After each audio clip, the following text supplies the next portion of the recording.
Almost 33 కిలోమీటర్లకే 3 టోల్లా. అమరావతిలో ఇంతలా వసూళ్లా అని ప్రశ్నిస్తున్నారు స్థానికులు. ఇంటికెళ్లాలంటే టోల్, పొలానికి వెళ్లాలంటే టోల్, ఏంటిది అని నిలదీస్తున్నారు. సర్వీస్ రోడ్డు కూడా మూసివేయడంపై ఆగ్రహం వ్యక్తం చేస్తున్నారు. యాక్సెస్ రోడ్డుకు యాక్సెస్ ఇవ్వరా అని అడుగుతున్నారు. ఏపీ రాజధాని అమరావతి పరిధిలోని వెంకటపాలెం టోల్ ప్లాజా సిబ్బంది తీరు నిత్యం వివాదాస్పదమవుతోంది. టోల్ గేట్ యాజమాన్యం ప్రవర్తిస్తున్న తీరును స్థానికులు తప్పుబడుతున్నారు. గొల్లపూడి వైపు నుంచి వచ్చే వాహనాలు సీడ్ యాక్సెస్ రోడ్డుపైకి వెళ్లేందుకు సర్వీస్ రోడ్డు అవకాశం ఉన్నప్పటికీ యాజమాన్యం కావాలనే యూటర్న్ మూసివేసిందని ఆరోపిస్తూ వెంకటపాలెం గ్రామస్తులతో పాటు స్థానికులు అనేకసార్లు నిరసన తెలుపుతున్నారు. తాజాగా మరోసారి ఆందోళన చేపట్టారు. సర్వీస్ రోడ్డులోకి ఎంట్రీ నిలిపివేసి వాహనదారులు టోల్ చెల్లిస్తేనే యాక్సెస్ రోడ్డులోకి వెళ్లేలా చేయడంపై ఆగ్రహం వ్యక్తం చేస్తున్నారు. ఒకసారి టోల్ గేట్ దాటి మళ్లీ యూటర్న్ తీసుకుంటే రెండోసారి కూడా ఫీజులు వసూలు చేస్తూ టోల్ సిబ్బంది దోపిడీకి పాల్పడుతున్నారంటూ స్థానికులు ఆరోపిస్తున్నారు. అండర్ పాస్ లోకి వెళ్ళి యూటర్న్ తీసుకొచ్చేటప్పుడు ఒక టోల్ గేటు, మళ్ళా ఊళ్ళో నుంచి బయటికి వెళ్ళబోయేటప్పుడు ఒక టోల్ గేటు, 2 టోల్ గేట్లు 5 నిమిషాల్లోనే 2 టోల్ గేట్లు కట్టి ఊళ్ళోకి రావాల్సి వస్తుంది.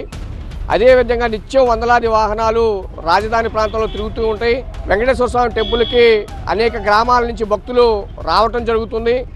కనీసం మినహాయింపు లేకుండా బయట వాళ్ళకి లేకపోయింది, కనీసం ఈ లోకల్ గ్రామస్తులకైనా మినహాయింపు లేకుండా ఈ ఫ్రీ లెఫ్ట్ మీరు చూడండి. ఈ ఫ్రీ లెఫ్ట్ మొత్తం కూడా 1/2 కిలోమీటర్ పైన బ్లాక్ చేసి ప్రతి హైవేకి కూడా ఫ్రీ లెఫ్ట్ అనేది కామన్. అది కాజా టోల్ గేట్ దగ్గర ఉంది, కనకదుర్గమ్మ వారధి దగ్గర ఉంది, గొల్లపూడి దగ్గర ఉంది.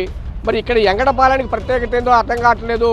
సొంత గ్రామంలోకి వెళ్లాలన్నా, స్కూళ్లకు, ఆఫీసులకు వెళ్లాలన్నా టోల్ కట్టాల్సిన పరిస్థితి ఏంటని ప్రశ్నిస్తున్నారు. బ్యారిగేట్లు తొలగించాలని నేషనల్ హైవే అధికారులు చెప్పినా టోల్ యాజమాన్యం మొండిగా వ్యవహరిస్తోందని ఆరోపిస్తున్నారు. ఈ సర్వీస్ రోడ్లో టోల్ ఏంటండి? సర్వీస్ రోడ్డు వేసింది ఎందుకు? అసలుకి దేనికి వేస్తారు సర్వీస్ రోడ్డు? దేనికి? ఈ ఊళ్ళో నుంచి జనం బయటికి పోవటం, బయట నుంచి లోన రావటానికి టోల్ ఒకటి పెట్టి వసూలు చేస్తున్నారు. అసలు పొలంలో ఫ్లాట్కి వెళ్ళాలన్నా టోల్ కట్టాల్సిందే. చేలో నుంచి బయటకు వచ్చి ఇంటికి రావాలన్నా టోల్ కట్టాలి వాళ్ళకి. అది ఇక్కడ పరిస్థితి. వెదురుపావులూరు, వెంకటపాలెం, కాజా గ్రామాలు 33 కిలోమీటర్ల పరిధిలోనే ఉంటాయి. ఈ 33 కిలోమీటర్ల పరిధిలోనే 3 టోల్ ప్లాజాలు ఉన్నాయి. ఇది ముమ్మాటికి దోపిడీయేనని స్థానికులు ఆగ్రహం వ్యక్తం చేస్తున్నారు. రాజధానికి ఎవరు రావాలన్నా కూడా చాలా ఇబ్బందికరంగా ఉంది. ఇది ముఖ్యమంత్రి గారి దృష్టికి వెళ్తే తప్పితే ఈ సమస్యకు పరిష్కారం లేదు. వీళ్ళు టోల్ గేట్ పోలీసు వాళ్ళని పెట్టి దందాలాగా వసూలు చేస్తారు. ఒక్కసారి మీరు అటు చూపించండి ఎంత దారుణంగా ఉందో. పైపెచ్చండి టోల్ గేట్ చాలా కంజెస్టెడ్గా కట్టారు. ఏదైనా పెద్ద లారీ వచ్చిందంటే వెళ్ళాలంటే కష్టంగా ఉంది. ఇది వెస్ట్ బైపాస్ ఓన్లీ హైదరాబాద్ నుంచి గుంటూరు వెళ్ళేవాడికి తప్పితే రాజధాని కానీ రాజధాని గ్రామాలకు కానీ నిరుపయోగంగా ఇబ్బందికరంగా మారింది. సర్వీస్ రోడ్డును స్థానికులకు అందుబాటులోకి తీసుకురాకపోతే ఆందోళన మరింత ఉధృతం చేస్తామని స్థానికులు హెచ్చరిస్తున్నారు.